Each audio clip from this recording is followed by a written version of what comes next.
Hey YouTube, just going to talk briefly about the uh, military court trial of Salim Hamdan, bin Laden's driver, that just concluded like yesterday. This guy was captured 7 years ago, and he's been at Guantanamo for the past 5 years, without trial or anything, just held as a enemy combatant. He was found to be guilty of assisting terrorism because when they caught him, he was transporting uh, 2 surface-to-air missiles, and also he drove bin Laden around. Apparently bin Laden likes traveling in pickup trucks. But the real question is, what is the value of this guy? I mean, he was bin Laden's driver, but would we send President Bush's driver to jail for life because he drove Bush around and Bush started the Iraq War? Probably not, right? Probably wouldn't even think of such a thing. So I don't understand why it was even considered, giving this guy life imprisonment. And I mean, I think the problem is we should be looking for bin Laden, not spending money keeping some driver locked up. I mean, what good is that going to do us? This guy only has a 4th grade education, so he's not gonna, he's not gonna be planting bombs or flying airplanes or anything. The most he could do is probably drive bin Laden around. But if we didn't have him, somebody else is gonna be driving bin Laden around. So, keeping him locked up isn't gonna do any good. We should spend that money finding bin Laden himself.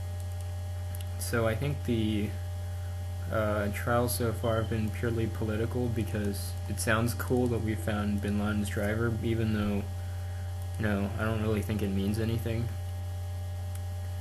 And, as far as fairness goes, I guess the guy only ended up getting 5.5 years, so I guess it's somewhat fair because people realize that this guy isn't worth all that much. But on the other hand, there are going to be bigger trials coming up soon, specifically the 9/11 mastermind, Khalid Sheikh Mohammed. What's funny is I read on the internet that this guy, he was able to plan 9/11 because when the FBI raided the hotel he was living in during, the 90s, he was living in this hotel in the Philippines, and I think it was either the Philippines or Pakistan or Afghanistan, and they raided it looking for the original World Trade Center bomber, Ramzi Youssef, right?